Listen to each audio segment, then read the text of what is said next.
Right. I'm really happy to invite everyone here to this MF CASR Lunch. It's online this time. If you are surprised to see me rather than leave Ingeborg, I'm stepping in for her today. She's away.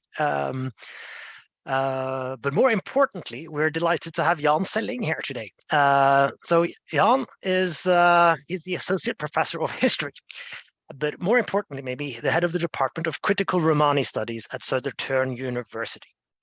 So his work is mainly about anti-gypsyism, Romani liberation, and historical injustice in Scandinavia and other European countries. And he's a leading figure in these fields. And we're really excited to have you here, Jan, because you're also connected to the project, which is partly based at MF. So anyway, just quickly about some practicalities. As usual, Jan has 13 minutes to speak, and then we have 30 minutes of Q&A. Now, if you see, for all of you listening, you wonderful people, we have a Q&A option down at the bottom of the Zoom panel. The best thing is if you ask your questions there, they will turn up for me and I can read them out to Jan in the Q&A session. There is a chat option there as well. That would probably also work, but we recommend you use the Q&A option. Anyway, with no further ado, I guess, Jan, please, we're excited to hear what you have to tell us. Thank you so much for the invitation, and my apologies for not being able to be there in person next time.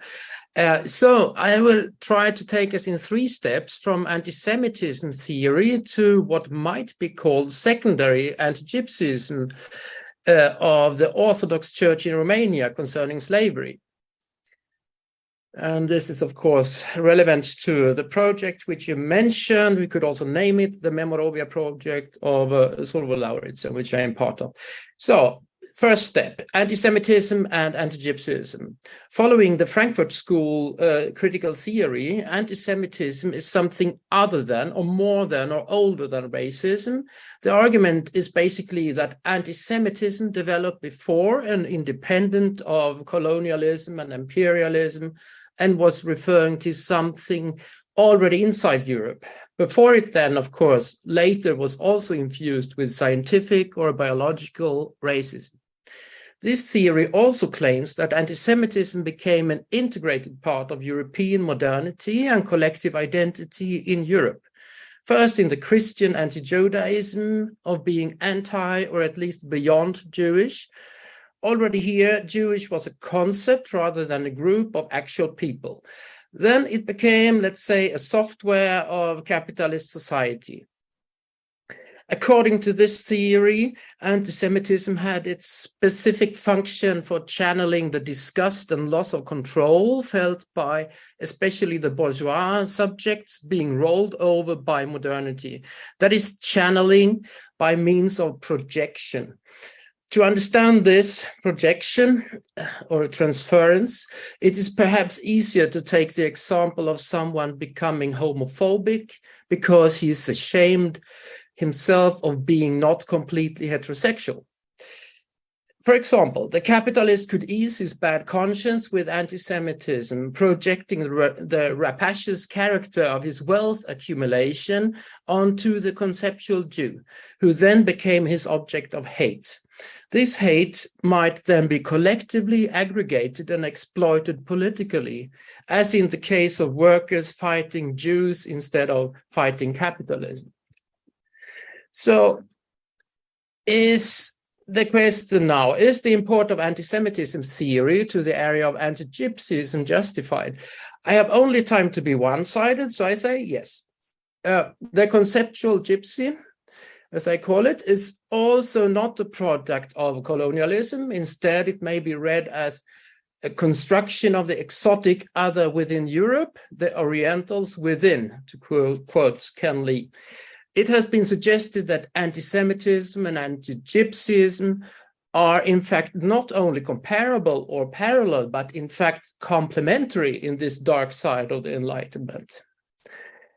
To put it short, the conceptual Jew, representing an omnipotent destructive force of hypermodernity, and the conceptual Gypsy, on the other hand, as a destructive force of anti-modernity.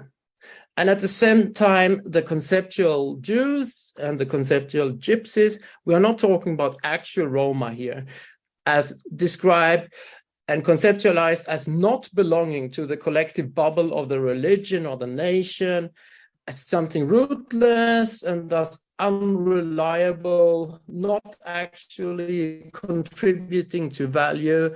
And I hope unnecessary to say, but I say it anyway, the projections of self-hate in the end always target actual people in the form of exclusion, violence, and exploitation.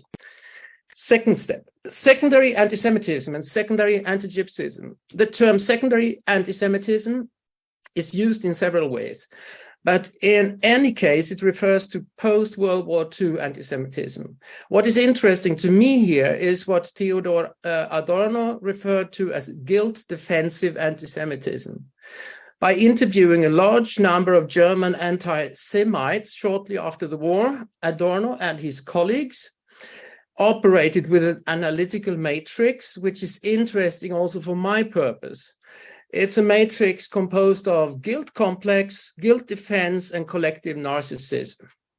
In short, to defend the narcissist identification with the German nation, the guilt complex related to Auschwitz was countered by blaming the victims and Jews of today with messages saying, like, the Jews were persecuted for a reason. Jews are exploiting German guilt. And the following discursive strategies have been suggested to be the core of this guilt defense. Trivialization, it wasn't actually that bad. Denial, it didn't happen, or we didn't know about it. Relativization, also others did bad things, and the Nazis also did good things.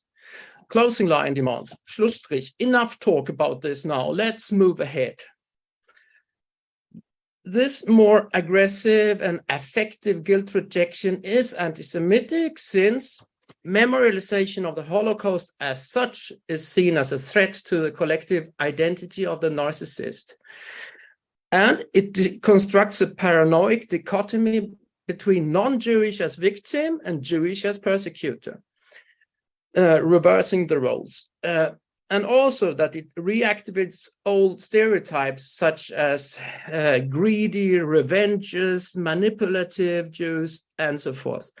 All these mentioned features can also be found in the German discourses on Sinti and Roma as victims of the Nazi genocide in the context of the Holocaust. For example, in public reactions around the opening of the Sinti and Roma memorial in Berlin in 2012, but this phenomenon in the Roma case occurred a lot later and to a much weaker degree than its anti-Semitic counterparts, simply because the guilt complex of the Roma genocide of the Nazis was not near as disturbing to nationalist narcissism as the Shoah.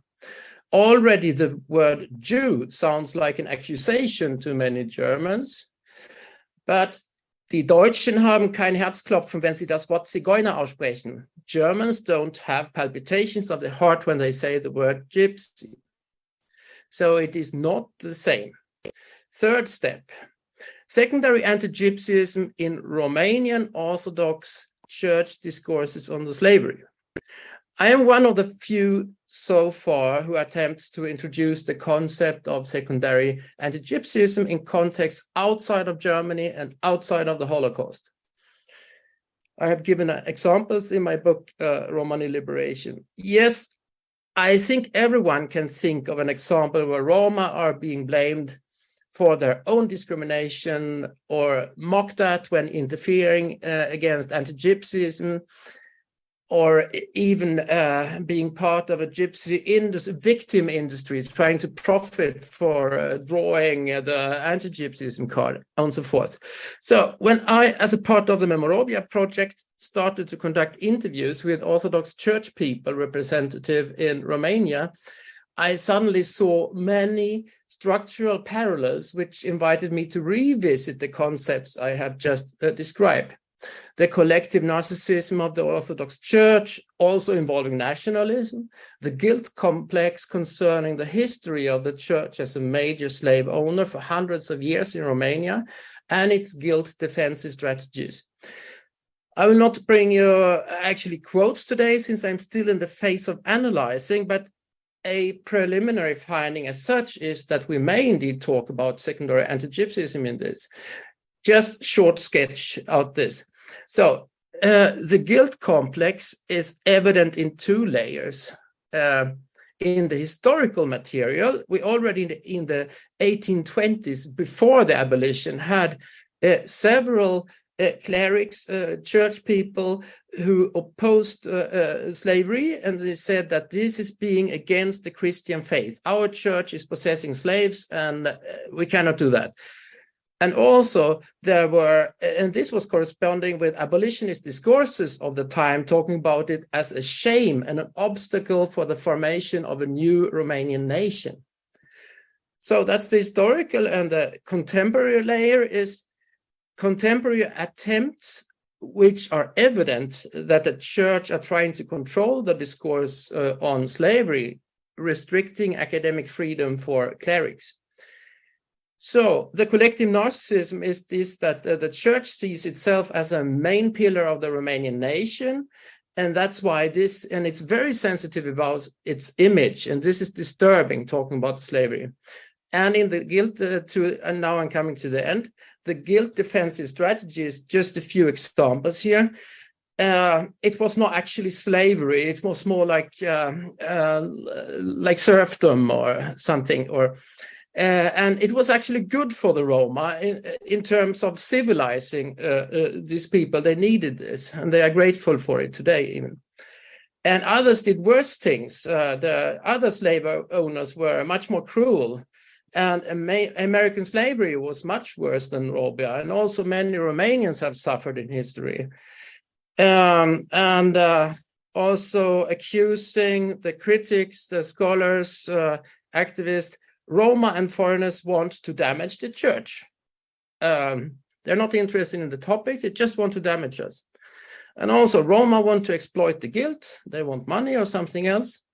And last here, history is history. Let's look ahead and look at how many nice things the church is doing for the Roma today. So this was it. I hope it was able to follow. Thank you so much.